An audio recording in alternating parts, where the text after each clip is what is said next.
ರಾಜ್ಯ ಕಾಂಗ್ರೆಸ್ನಲ್ಲಿ ಕಳೆದ ಹಲವು ತಿಂಗಳಿನಿಂದ ಕೂಡ ಒಂದಲ್ಲ ಒಂದು ರೀತಿ ಬೆಳವಣಿಗೆ ಆಗ್ತಾ ಇದ್ದು ಕುರ್ಚಿ ಕದನದ ಜಟಾಪಟಿ ಕೂಡ ಜೋರಾಗಿ ಸದ್ದು ಮಾಡ್ತಾ ಇದೆ. ಈ ಸಂದರ್ಭದಲ್ಲಿಯೇ DCM DK Shivakumar power sharing ವಿಚಾರದಲ್ಲಿ ವೈರಾಗ್ಯದ ಮಾತುಗಳನ್ನಾಡಿದ್ದಾರೆ. ಮತ್ತೊಂದು ಕಡೆ ಅಧಿಕಾರ ಹಂಚಿಕೆ ಬಗ್ಗೆ ರಾಹುಲ್ ಗಾಂಧಿಯವರೇ ಹೇಳಲಿ ಅಂತ ಸಿಎಂ ಸಿದ್ದರಾಮಯ್ಯ ಹಠ ಹಿಡಿದಿದ್ದಾರೆ. ಹಾಗಾದ್ರೆ ಹೈಕಮಾಂಡ್ ಯಾರ ಪರ ಬ್ಯಾಟ್ ಬೀಸುತ್ತೆ? ಈ ಕುರಿತ ಕಂಪ್ಲೀಟ್ ಡೀಟೇಲ್ಸ್ ಇಲ್ಲಿದೆ, ನೀವೇ ನೋಡಿ.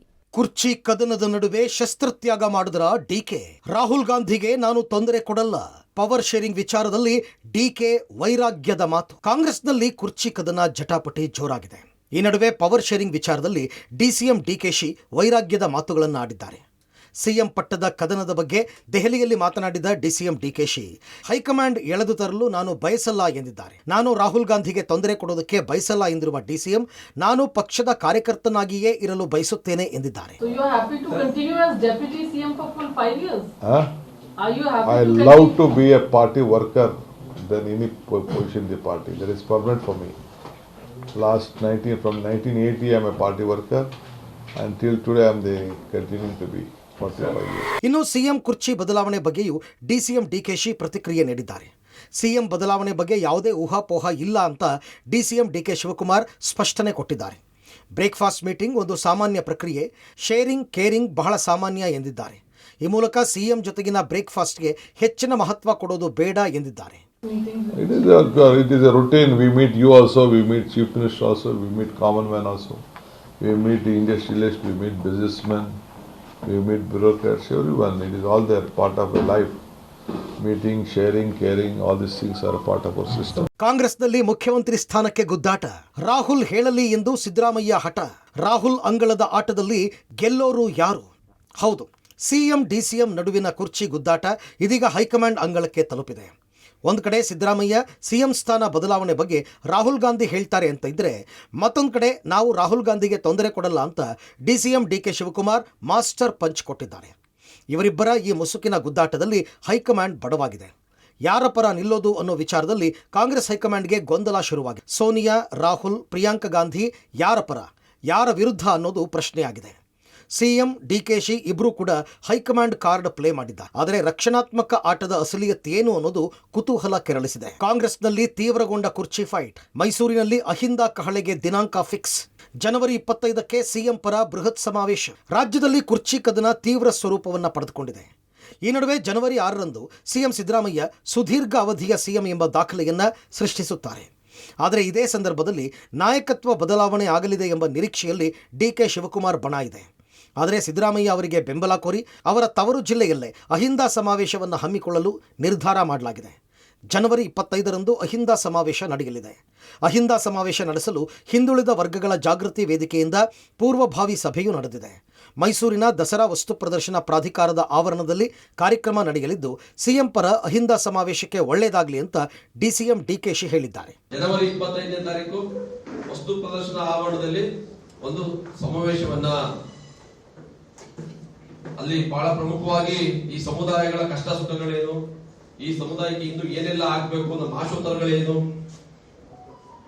ಮತ್ತು ಸಿದ್ದರಾಮಯ್ಯನವರು ನಡೆದು ಬಂದ ದಾರಿ, ಈ ಸೊಸೈಟಿಗೆ ಸಿದ್ದರಾಮಯ್ಯನವರ ಅನಿವಾರ್ಯತೆ ಯಾಕಿದೆ, ಇವತ್ತು ಅವರ ಕೊಡುಗೆಗಳೇನು, ಅವ್ರು ನಡೆದು ಬಂದ ದಾರಿ ಏನು. ಬಹಳ ಜನ ಹೇಳ್ತಾರೆ ಸಿದ್ದರಾಮಯ್ಯನವರು ಅದೃಷ್ಟವಂತ ರಾಜಕಾರಣಿ.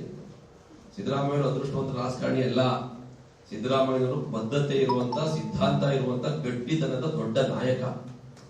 Sir, there is a rally which is being planned in Mysore rally ಮಾಡಲಿಕ್ಕೆ ಎಲ್ಲ ವ್ಯವಸ್ಥೆಗಳಾಗ್ತಾ ಇದೆ. Many say that this is a show of strength. Many say this is a show of strength. I wish everyone good luck to them. ಅಧಿಕಾರ ಹಂಚಿಕೆಯಲ್ಲಿ high ಮಧ್ಯಪ್ರವೇಶಿಸಲ್ಲ. ಮಾಜಿ ಸಚಿವ ರಾಜಣ್ಣ ಅಭಿಪ್ರಾಯ. ಸಿದ್ದರಾಮಯ್ಯರೇ 5 ವರ್ಷ CM ಎಂದ ಜಮೀರ್. ಇನ್ನು ಅಧಿಕಾರ ಹಂಚಿಕೆಯಲ್ಲಿ ಹೈಕಮಾಂಡ್ ಮಧ್ಯಪ್ರವೇಶಿಸಲ್ಲ ಅಂತ ತುಮಕೂರಿನಲ್ಲಿ ಮಾಜಿ ಸಚಿವ ರಾಜಣ್ಣ ಅಭಿಪ್ರಾಯ ವ್ಯಕ್ತಪಡಿಸಿದ್ದಾರೆ. ಜನವರಿಗೋ ಫೆಬ್ರವರಿಗೋ ಪುನರ್ರಚನೆ ಆಗಬಹುದು. ಪುನರ್ರಚನೆಗೆ ಸಿಎಂಗೆ ಹೈಕಮಾಂಡ್ ಅನುಮತಿ ಕೊಡಬೇಕು ಎಂದಿದ್ದಾರೆ. ಮೈಸೂರಿನಲ್ಲಿ ಮಾತನಾಡಿದ ಸಚಿವ ಜಮೀರ್ ಅಹಮದ್ ಖಾನ್, ಸಿದ್ದರಾಮಯ್ಯ ಅವರೇ 2028ರವರೆಗೆ ಸಿಎಂ ಆಗಿರ್ತಾರೆ ಎಂದಿದ್ದಾರೆ. ಸಿದ್ದರಾಮಯ್ಯರನ್ನ ಕೆಳಗಿಳಿಸಲು ಯಾರ ಕೈಯಲ್ಲೂ ಸಾಧ್ಯವಿಲ್ಲ. ಹೈಕಮಾಂಡ್ ಮಾತ್ರ ಆ ತೀರ್ಮಾನ ಮಾಡಬಹುದು ಎಂದಿದ್ದಾರೆ. ಈ ನಡುವೆ ನಾಯಕತ್ವ ಗೊಂದಲ ಸ್ಥಳೀಯವಾಗಿ ಬಗೆಹರಿಸಿಕೊಳ್ಳಿ ಎಂಬ ಮಲ್ಲಿಕಾರ್ಜುನ ಖರ್ಗೆ ಹೇಳಿಕೆಗೆ ಪರಮೇಶ್ವರ್ ಪ್ರತಿಕ್ರಿಯಿಸಿ, ಗೊಂದಲ ಆಗಬಾರದು ಎಂಬುದಕ್ಕೆ ಖರ್ಗೆ ಹೇಗೆ ಹೇಳಿರಬೇಕು, ರಾಹುಲ್ ಸೋನಿಯಾ ತೀರ್ಮಾನವೇ ಅಂತಿಮ ಅಂತ ಅಂದರು. ನನ್ನ ಪ್ರಕಾರ ಇವ್ರು ಯಾವತ್ತು ಹೋಗ್ತಾರೋ ಹೇಳಕ್ಕಾಗಲ್ಲ. ಇವರು ಈಗ ನೋಡಿ ರಾಹುಲ್ ಗಾಂಧಿ ಅವರು ಈಗ ಬೇರೆ ಹೊರದೇಶದಲ್ಲಿ ಬಂದಿರ್ಬೋದು ಇವತ್ತು ಅಂತ ಕಾಣಿಸ್ತಿದೆ. ಅವರು ನಾಳೆ 26, 27 ಒಂದು ವರ್ಕಿಂಗ್ ಕಮಿಟಿ ಮೀಟಿಂಗ್ ಇದೆ, 26 ಅಥವಾ 27 ಇದೆ. ಆ ವರ್ಕಿಂಗ್ ಕಮಿಟಿ ಮೀಟಿಂಗ್ ಮುಗಿದ ಮೇಲೆ ಮತ್ತೆ ಹೊರದೇಶದ ಯುರೋಪ್ ಪ್ರವಾಸಕ್ಕೆ ಹೋಗ್ತಾರೆ. ಹಾಗಾಗಿ ಅವರು ಬಂದ ಮೇಲೆ ಅವರ ಅವೈಲಬಿಲಿಟಿ ನೋಡಿ ಸಿದ್ದರಾಮಯ್ಯ ಸಮಯ ತಗೊಂಡು ಭೇಟಿ ಮಾಡಿ ಬಂದ ನಂತರ ರೀಶಫಲ್ ಮತ್ತೇನೆಲ್ಲ ರಾಜಕೀಯ ಬೆಳವಣಿಗೆಗಳು ತೀರ್ಮಾನ ಆಗ್ತವೆ.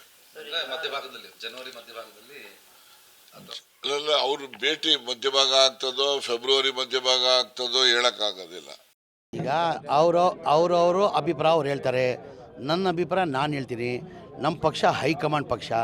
ಈಗ ಮಾನ್ಯ ಸಿದ್ದರಾಮಯ್ಯ ಮುಖ್ಯಮಂತ್ರಿ ಕುರ್ಚಿಯಲ್ಲಿ ಮಾನ್ಯ ಸಿದ್ದರಾಮಯ್ಯ ಅವರು ಕೂತಿದ್ದಾರೆ. ನಾನು ಭಾವಿಸ್ತೀನಿ 28ವರೆಗೂ ಅವರೇ ಇರ್ತಾರೆ ಅಂತ ನನ್ನ ಅಭಿಪ್ರಾಯ. ಅಂದರೆ ನಮ್ಮ ಪಕ್ಷ ಹೈಕಮಾಂಡ್ ಪಕ್ಷ. ಈ ಬದಲಾವಣೆ ಮಾಡಬೇಕಾದ್ರೆ ಯಾರು ತೀರ್ಮಾನ ತೊಗೊಳ್ಬೇಕು? ನಿಮ್ಮಿಂದ ಸಾಧ್ಯ ಇಲ್ಲ. ಈ ಬದಲಾವಣೆ ಆಗಬೇಕಾದ್ರೆ ಮಾನ್ಯ ರಾಹುಲ್ ಗಾಂಧಿ ಅವರು, ACC ಅಧ್ಯಕ್ಷ ಆದ ಮಲ್ಲಿಕಾರ್ಜುನ ಖರ್ಗೆ ಅವರು, ನಮ್ಮ ನಾಯಕಿಯಾದಂಥ ಸೋನಿಯಾ ಗಾಂಧಿ ಅವರು ತೀರ್ಮಾನ ಮಾಡಬೇಕಾಗಿರೋದು. ನಮ್ಮಿಂದ ಯಾರು? ಈಗ ಮಾನ್ಯ ಮುಖ್ಯಮಂತ್ರಿ ಏನಂದರು, ನಮ್ಮ ಹೈಕಮಾಂಡ್ ಹೇಳ್ತಾರೆ ಅದಕ್ಕೆ ನಾನು ಬದ್ಧ ಅಂತ. ಮುಖ್ಯಮಂತ್ರಿ ಮೊನ್ನೆ ಮೈಸೂರಲ್ಲೂ ಹೇಳಿದ್ದಾರೆ, ಅದಕ್ಕಿಂತ ಮುಂಚೆ ಬೆಳಗಾಮಲ್ಲೂ ಹೇಳಿದ್ದಾರೆ, ನಮ್ಮ ಹೈಕಮಾಂಡ್ ಏನು ಹೇಳ್ತಾರೆ ಅದಕ್ಕೆ ನಾನು ಬದ್ಧ ಅಂತ ಮಾನ್ಯ ಮುಖ್ಯಮಂತ್ರಿ ಹೇಳಿದ್ದಾರೆ. ನಾವು ಅದೇ ಹೇಳ್ತಾ ಇರೋದು, ನಮ್ಮ ಪಕ್ಷ ಹೈಕಮಾಂಡ್ ಪಕ್ಷ. ಹೈಕಮಾಂಡ್ ಏನು ನಿರ್ಧಾರ ತೀರ್ಮಾನ ತೊಗೊಳ್ತಾರೆ ಅದಕ್ಕೆಲ್ಲ ನಾವು ಬದ್ಧ. ಅವ್ರಿಗೆ ಗೆರೆ ಹಾಕಿದ್ದು ನಾವು ಗೆರೆ ದಾಟಲ್ಲ. ಈಗ ನಾನೇನಂದೆ, ಅವ್ರಿಗೆ ಬದಲಾವಣೆ ಮಾಡಬೇಕು, ಯಾರಿಂದನೂ ಸಾಧ್ಯ ಇಲ್ಲ, ಹೈಕಮಾಂಡ್ ಮಾತ್ರ ಸಾಧ್ಯ ಅಂದಿಲ್ವ ನಾನು? ಅದಕ್ಕಿಂತ ಮುಂಚೆ ಏನಂದೆ, ಸಿದ್ದರಾಮಯ್ಯ ಕುರ್ಚಿಯಲ್ಲಿ ಕೂತಿದ್ದಾರೆ, ಅವ್ರು ಬದಲಾವಣೆ ಮಾಡೋಕ್ಕೆ ಯಾರಿಂದನೂ ಸಾಧ್ಯ ಇಲ್ಲ, ಹೈಕಮಾಂಡಿಂದ ಮಾತ್ರ ಸಾಧ್ಯ. ಅಂದರೆ ಮಾನ್ಯ ರಾಹುಲ್ ಗಾಂಧಿಯವರು, ಸೋನಿಯಾ ಗಾಂಧಿಯವರು, ಮಲ್ಲಿಕಾರ್ಜುನ ಖರ್ಗೆ ಅವರು, ಅವರಿಂದ ಮಾತ್ರ ಸಾಧ್ಯ. ಅಲ್ಲ, ಅವರು ಅಖಿಲ ಭಾರತ ಕಾಂಗ್ರೆಸ್ ಪಕ್ಷದ ಅಧ್ಯಕ್ಷರು ಅಂದರೆ ಅವರೇ ನಮಗೆ ಹೈಕಮಾಂಡ್. ಅವರ ಜೊತೆಯಲ್ಲಿ ರಾಹುಲ್ ಗಾಂಧಿಯವರು ಮತ್ತು ಸೋನಿಯಾ ಗಾಂಧಿಯವರು ಅವರು ನೇತೃತ್ವದಲ್ಲಿ ಇದ್ದಾರೆ. ಅವರೆಲ್ಲರೂ ಸೇರಿ ಏನು ತೀರ್ಮಾನ ಮಾಡ್ತಾರೆ ಅದೇ ಅಂತಿಮ. ಅದಕ್ಕಾಗಿ ಅವರು ಈ ಗೊಂದಲ ಆಗಬಾರ್ದು ಅನ್ನೋ ದೃಷ್ಟಿಯಿಂದ ಹೇಳಿದ್ದಾರೆ ಅಂತ ನಾನು ಅಂದ್ಕೊಳ್ತೀನಿ. ಕಾಂಗ್ರೆಸ್ ಕುರ್ಚಿ ಗುದ್ದಾಟಕ್ಕೆ ಬಿಜೆಪಿ ವ್ಯಂಗ್ಯ.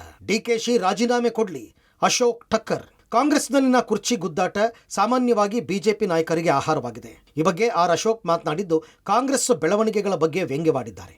ಸಿದ್ದರಾಮಯ್ಯ ಅಧಿಕಾರ ಕೊಡಲ್ಲ, ಡಿಕೆ ಶಿವಕುಮಾರ್ ದೇವಸ್ಥಾನ ಬಿಡಲ್ಲ, ಕರ್ನಾಟಕದಲ್ಲಿ ಇಷ್ಟೇ ನಡೀತಿರೋದು ಎಂದಿದ್ದಾರೆ. ಸಿದ್ದರಾಮಯ್ಯ ಗ್ಯಾಂಗ್ ಡಿನ್ನರ್ ಪಾಲಿಟಿಕ್ಸ್ ಮಾಡ್ತಾ ಇದೆ, ಡಿಕೆ ಶಿವಕುಮಾರ್ ಟೆಂಪಲ್ ರನ್ ಮಾಡ್ತಾ ಇದ್ದಾರೆ. ಈಗ ಸಾಮಾನ್ಯ ಕಾರ್ಯಕರ್ತನಾಗಿ ಇರುತ್ತೇನೆ ಅಂತಿದ್ದಾರೆ. ಹಾಗಾದರೆ ರಾಜೀನಾಮೆ ಕೊಟ್ಟು ಇರಲಿ ಅಂತ ಡಿಕೆಶಿಗೆ ಅಶೋಕ್ ಟಕ್ಕರ್ ಕೊಟ್ಟಿದ್ದಾರೆ. ಯಾರು ಮಂತ್ರಿಗಳು ಇಲ್ಲ, ಖಾಲಿ. ಸ್ವತಃ ಸಿದ್ದರಾಮಯ್ಯನವರೇ ಅಧಿವೇಶನಕ್ಕೆ ಬಂದಿದ್ದು ಭಾಳ ಕಡಿಮೆ, ಆರೋಗ್ಯ ಕೆಟ್ಟೋಯ್ತು ಅಂತ ಅವರು. ಸಿದ್ದರಾಮಯ್ಯನವ್ರ ಆರೋಗ್ಯ ಕೆಟ್ಟಿರಲಿಲ್ಲ, ಕಾಂಗ್ರೆಸ್ ಆರೋಗ್ಯ ಕೆಟ್ಟಿತ್ತು ಅಂತ ಅವರ ಅಧಿವೇಶನಕ್ಕೆ ಬಂದಿಲ್ಲ ಅಂತ ನಾನು ತಿಳ್ಕೊಂಡಿದ್ದೀನಿ. ಒಟ್ಟಾರೆ ಕಾಂಗ್ರೆಸ್ ಒಡೆದ ಮನೆ ಆಗಿದೆ ಇವತ್ತು. ಇನ್ನೂ ಕೂಡ ಇವತ್ತಿಗೂ ಕೂಡ ಕಾಂಗ್ರೆಸ್ ನಾಯಕತ್ವ ಯಾರು ಅಂತ ಇನ್ನೂ ಗೊಂದಲದಲ್ಲೇ ಇದೆ. ಡಿ ಕೆ ಶಿವಕುಮಾರ್ ಒಂದು ಕಡೆ ಡೆಲ್ಲಿ ಸುತ್ತುತ್ತಾ ಇದ್ದಾರೆ, ಸಿದ್ದರಾಮಯ್ಯ ಡೆಲ್ಲಿ ಕಡೆ ಮಕಾನೂ ಆಗ್ತಾ ಇಲ್ಲ. ಅಲ್ಲಿ ಹೋದರೆ ಎಲ್ಲಿ ಕರೆದು ಬದಲಾವಣೆ ಅಂತ ಹೇಳ್ಬಿಡ್ತಾರೆ ಅಂತ ಇವರು ಹೆಜ್ಜೆನೇ ಇಕ್ತಾ ಇಲ್ಲ. ಅಲ್ಲಿ ಡಿ ಕೆ ಶಿವಕುಮಾರ್ ಡೆಲ್ಲಿ ಬಿಟ್ಟು ಬೆಂಗಳೂರು ಕಡೆ ಬರ್ತಾ ಇಲ್ಲ. ಒಟ್ನಲ್ಲಿ ರಾಜ್ಯ ಕಾಂಗ್ರೆಸ್ನಲ್ಲಿನ ಸಿಎಂ ಕುರ್ಚಿ ಕದನದ ಚೆಂಡು ಹೈಕಮಾಂಡ್ ಅಂಗಳಕ್ಕೆ ತಲುಪಿದೆ. ಹೈಕಮಾಂಡ್ ಅದ್ಯಾರ ಪರ ಬ್ಯಾಟ್ ಬೀಸುತ್ತೋ ಕಾದು ನೋಡಬೇಕಿದೆ. Political bureau, public TV.